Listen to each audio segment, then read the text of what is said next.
Hello student, मैं एकता सिंह आप सभी का ज्ञान चैतन्य चैनल में बहुत-बहुत स्वागत करती हूँ। आज के इस टॉपिक में वीडियो में हम मध्य पाषाण काल का टॉपिक देखने वाले हैं। इससे रिलेटेड जो क्वेश्चन हैं एग्ज़ाम में आए हुए हैं, यूजीसी नेट में नहीं कुछ अन्य एग्ज़ामों में आए हुए हैं, उसको हम यहाँ पर देखेंगे। तो शुरू करते हैं। निम्नलिखित मध्य पाषाणकालीन स्थलों को भौगोलिक दृष्टि से पश्चिम से पूर्व के क्रम में व्यवस्थित करना है। तो यहाँ पर क्या पूछा गया है कि हमको पश्चिम से लेके पूर्व में, मतलब यहाँ पर जो है पश्चिम से लेके पूर्व के क्रम में हमको रखना है। तो कौन-सा कहाँ पर है? तो ये देख लेते हैं। तो महादहा, महादहा जो है हमारा यूपी में पड़ेगा। यूपी में लेखैया, लेखैया जो है ये भी मिर्ज़ापुर उत्तर प्रदेश। बिहार जो है पेसरा जो है वो बिहार में है, बिहार में है। और लिखैया भी जो है वो यूपी में है। महदहा, महदावा भी जो है यूपी में है। इसके अलावा बीर भानपुर क्या हो जाएगा? पश्चिम बंगाल। तो पश्चिम बंगाल जो है सबसे बाद में आएगा। तो इसके हिसाब से हम देखते हैं कि कौन-सा ऑप्शन जो है सही होगा। तो सबसे बाद में 2 जगह हैं और फिर उससे पहले जो है वो पेसरा आएगा। तो यहाँ दोनों जगह हैं और देख लेते हैं। तो अब हम यहाँ पर देखते हैं कि लेखैया जो कि प्रतापगढ़ है और उत्तर प्रदेश के मिर्ज़ापुर में जो है वो लेखैया है। तो इसको कहाँ पर रखेंगे? तो सबसे पहले जो है महदाहा आ जाएगा। तो आंसर हमारा क्या है? सी ऑप्शन यहाँ पर सही हो जाएगा। तो ऑप्शन नंबर सी यहाँ पर क्या है? हमारा सही आंसर है। आगे देखते हैं। निम्नलिखित में से किस भारतीय पुरातत्ववेत्ता ने पहली बार भीमबेटका को देखा और उनके शैल चित्रों के प्रागैतिहासिक महत्व की खोज की? तो वी.एस. वाकाणकर जी हो जाएंगे यहाँ पर सी ऑप्शन। तो साल था 1957। पुरातत्वविद वी.एस. वाकाणकर ने विश्व प्रसिद्ध भीमबेटका के शैल चित्रों को खोजा था।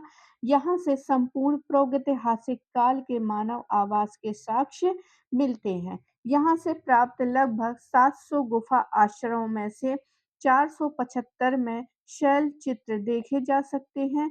यह चित्रों का निर्माण उच्च पूर्व पाषाण काल में प्रारंभिक प्रारंभ में हुआ, लेकिन सर्वाधिक संख्या में मध्य पाषाण काल के चित्र यहाँ पर मिलते हैं। कहाँ पर? भीमबेटका, जो कि मध्य प्रदेश में है।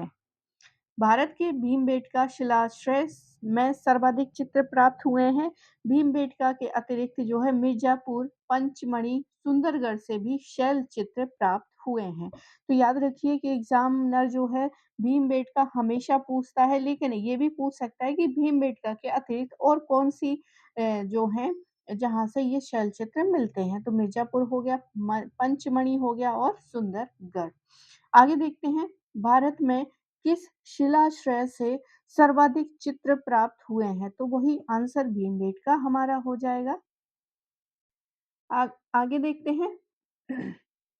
निम्नलिखित में से कौन से स्थान अपने शैल चित्रों के लिए प्रसिद्ध है? तो यहाँ पर अभी मैंने ऊपर कहा था कि इस तरह से भी पूछ सकते हो। भीमबेटका में भी है, पंचमढ़ी में भी है, मिर्जापुर में भी है और सुंदरगढ़ में है। तो आंसर हमारा कौन सा हो जाएगा? डी ऑप्शन यहाँ पर सही हो जाएगा। आगे देखते हैं। अगला क्वेश्चन कह रहा है कि उत्खनन प्रमाणों के अनुसार पशुपालन का साक्ष्य प्राप्त हुआ है। तो मध्य पूर्व मध्य पूर्व मध्य पाषाण काल से। तो डी ऑप्शन यहाँ पर सही हो जाएगा। जो पशुपालन के प्रारंभिक साक्ष्य देखने को मिलते हैं वो हमको मध्य पाषाण काल में देखने को मिलते हैं। यहाँ पर मध्य पाषाण काल की बात हो रही है, ना कि ये पूर्व इसमें किसी भी प्रकार का पशुपालन नहीं हुआ था। आगे देखते हैं। प्राप्त पुरातात्विक साक्ष्यों के अनुसार पशुपालन का प्रारंभ मध्य पाषाण काल में माना गया है। भारत में मध्य पाषाण काल में पशुपालन के साक्ष्य जो है मध्य प्रदेश के आदमगढ़ और राजस्थान के बागौर से प्राप्त हुए हैं। मध्य पाषाण काल का प्रारंभ जो है 10,000 से 6,000 ईसा पूर्व के आसपास माना जाता है। लघु पाषाण लघु उपकरणों का प्रयोग इस काल की प्रमुख विशेषता है। आगे देखते हैं, मध्य पाषाणिक प्रसंग में पशुपालन के प्रमाण जहाँ मिले वो है कौन-सा स्थान है? तो पशुपालन के जो हमको मिलता है वो आदमगढ़ में मिलता है। कहाँ पर? आदमगढ़ में मिलता है पशुपालन के साक्ष्य जो कि मध्य पाषाण काल का है। आदमगढ़ हो जाएगा। आगे निम्नलिखित में से किस मध्य पाषाणिक स्थल से पशुपालन के साक्ष्य प्राप्त हुए हुए हैं? तो आंसर हमारा बागौर हो जाएगा। बागौर हो गया, आदमगढ़ हो गया, इन सब से जो है पशुपालन के प्रमाण हमको मिले हैं। आगे देखते हैं अगला क्वेश्चन, मध्य पाषाणिक संदर्भ में वन्य धान्य का प्रयोग कहाँ से मिला है? तो धान्य का चौपांडी मांडव हो जाएगा। वन्य धान्य के प्रमाण हमको चौपांडी मांडव से मिलते हैं। आगे है मध्य पाषाणिक संदर्भ में वन्य धान का प्रमाण चौपांडी मांडव से मिलता है। यह पूरा स्थल प्रयागराज जिले की मेजा तहसील में बूढ़ी बेलन नदी के दाएं तट पर स्थित है। इस पुरा स्थल को खोजने का श्रेय जो है 1967 में श्री बी डी मिश्रा को है। आगे देखते हैं, सराय नाहर राय और मेहदवा संबंधित है। सराय नाहर राय और मेहदहा किससे संबंधित है? तो हमारा आंसर हो जाएगा गंगा घाटी की मध्य पाषाण कालीन संस्कृति से सराय नाहर और मेहदहा जो है संबंधित है गंगा घाटी के मध्य पाषाण संस्कृति से। आगे देखते हैं इसकी व्याख्या, सराय नाहर राय और महदहा गंगा घाटी की मध्य पाषाणी संस्कृति से संबंधित है। इसमें सराय नाहर राय प्रतापगढ़ जिले में स्थित है। इसकी खोज के सी ओझा ने की थी।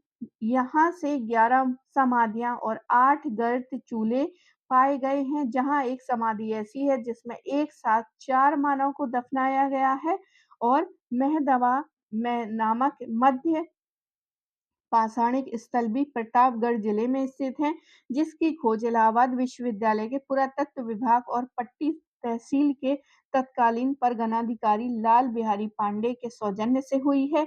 यहाँ से भी मानव समाधियां प्राप्त हुई हैं, जहाँ से मानव समाधियों के अतिरिक्त पशुओं की अधजली हड्डियां जो है श्रृंग आदि भी प्राप्त हुई हैं, जिसके कारण वे वध स्थल कहा गया है। आगे देखते हैं अगला क्वेश्चन, तुम निम्नलिखित में से किस मध्य पाषाणिक स्थल से हड्डी के बने आभूषण प्राप्त हुए हैं? तो हड्डी के बने आभूषण जो है महदहा से प्राप्त हुए हैं। हड्डी के बने आभूषण जो है महदहा से प्राप्त हुए हैं।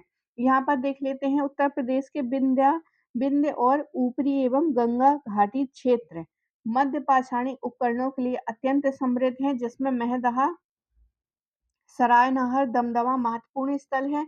महदहा से शींग यानी श्रृंग के बने उपकरण हैं और आभूषण सराय नाहर राय की तुलना में अधिक संख्या में मिले हैं। सींग और श्रृंग के उपकरणों में वाणाग्र, वेधक, खुरचनी, आरी, रुखानी, चाकू आदि हैं।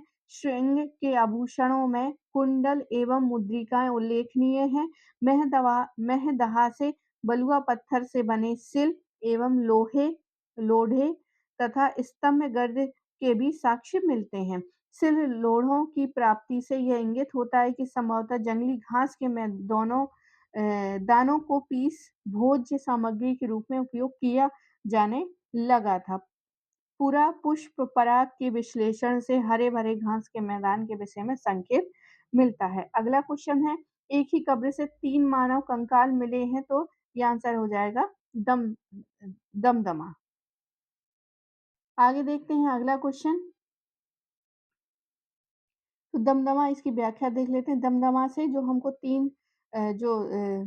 5 कब्रें यहाँ पर जो मिली हैं, मतलब एक साथ बहुत सारे लोगों की कब्रें, तो दमदमा नामक जो है मध्य पाषाणिक पुरा स्थल उत्तर प्रदेश के प्रतापगढ़ जिले में स्थित है। तो कहाँ पर है? यूपी में है, प्रतापगढ़ जिले में है। 1982 से लेकर 1987 तक यहाँ जो है उत्खनन के फलस्वरूप 41 मानव शवदान मिले हैं, जिसमें से 35 कब्रों में एकल शवाधान, 5 कब्र में 2-2 मानव शवाधान तथा 1 कब्र में साथ जो है 3 मानव कंकाल प्राप्त हुए हैं। तो यहाँ पर जो है शवाधान बहुत तरह के मिले हैं, ये बात याद रखना है जिसमें से हमको 41 मानव संविधान मिलते हैं टोटल जिसमें 35 जो है एकल हैं, 5 में 2-2 करके हैं मतलब 5 ऐसी कब्रें हैं जिसमें 2-2 जो है एक साथ दफनाया गया है और एक साथ 3 मानव के एक कब्र में जो है 3 मानव कंकाल मिले हैं। यहाँ ध्यातव्य है कि विंध्य क्षेत्र में स्थित लिखिया शिलाश्रय से सर्वाधिक मानव कंकाल प्राप्त हुए हैं। दमदमा नामक पूरा स्थल संबंधित है तो मध्य पाषाण काल से। आगे देखते हैं विंध्य क्षेत्र के किस शिलाश्रय से सर्वाधिक मानव कंकाल मिले हैं तो आंसर हमारा क्या हो जाएगा लिखिया। तो आई होप आपको ये वीडियो पसंद आया होगा। मध्य पाषाण काल से संबंधित ये सारे इम्पोर्टेंट है, स्थल हैं, ये सारी चीज़ें। तो पूरा वीडियो देखने के लिए आप सभी का बहुत-बहुत धन्यवाद। मिलते हैं हम अगली वीडियो में।